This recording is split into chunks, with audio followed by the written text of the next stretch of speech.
स्वागत है।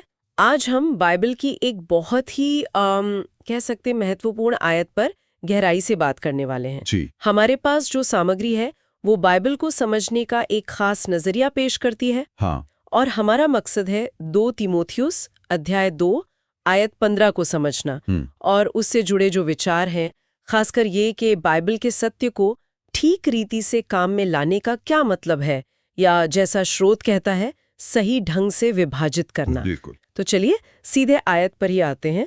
2 तीमोथियुस 2:15 ये कहती है, अपने आप को परमेश्वर का ग्रहणोग्य और ऐसा काम करने वाला ठहराने का प्रयत्न कर जो लज्जित होने न पाए और जो सत्य के वचन को ठीक रीति से काम में लाता हो। जी।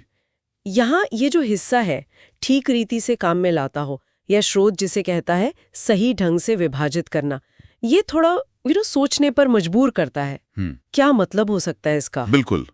और स्रोत इसी बात पर जोर देता है। देखिए, ये आयत सिर्फ ये नहीं कह रही कि बाइबल पढ़ो या सुनो, नहीं। अच्छा। ये असल में एक आदेश है खुद अध्ययन करने का, व्यक्तिगत रूप से।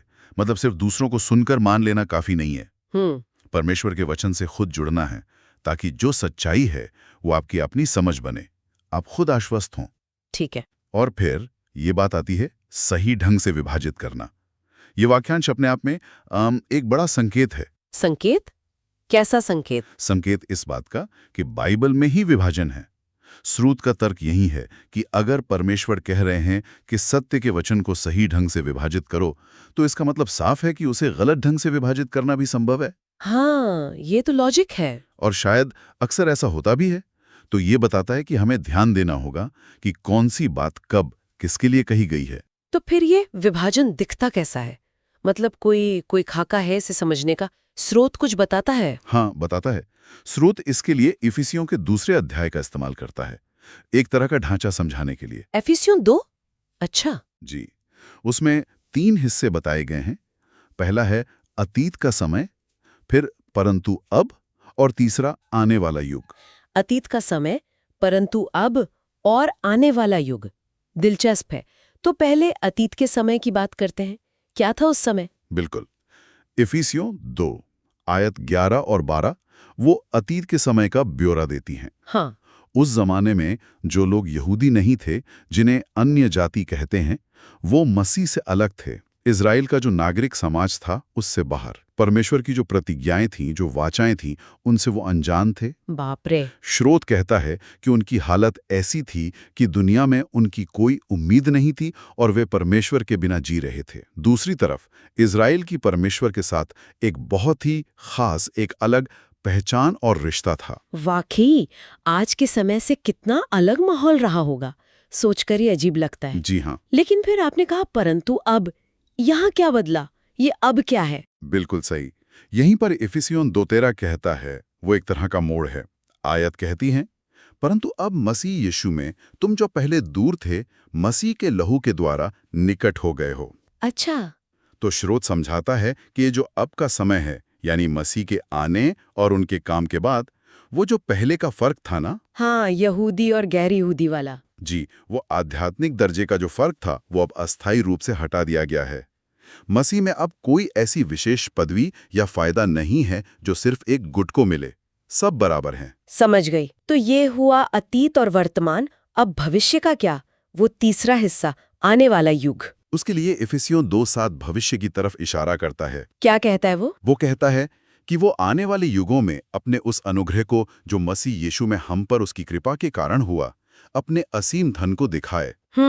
ये भविष्य की महिमा की बात है, जब परमेश्वर अपने अनुग्रह की महानता, उसकी अमीरी को पूरी तरह से जाहिर करेंगे। ये परमेश्वर की योजना के पूरे होने और भविष्य की आशीषों का संकेत है। ठीक है। और स्रोत एक और बहुत जरूरी बात बताता है जो इस विभाजन को समझने में मदद करती है। बताइए।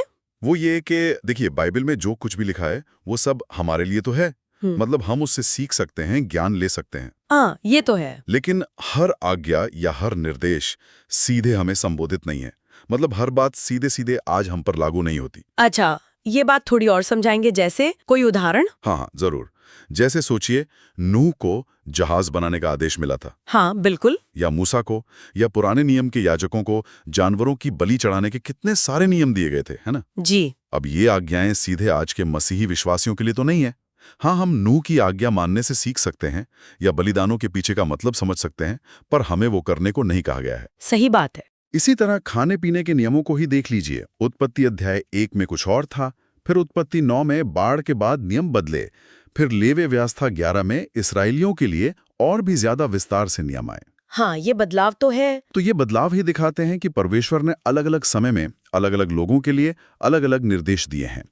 इसी समझ को श्रोत कहता है, सत्य के वचन को सही ढंग से विभाजित करना। तो कुल मिलाकर इस पूरी बातचीत का निचोड़ ये है कि श्रोत के अनुसार हमें बाइबल को ऐसे नहीं देखना चाहिए कि बस खोला और जो आयत सामने आई वो हर किसी पर हर समय लागू हो गई। बिल्कुल नहीं।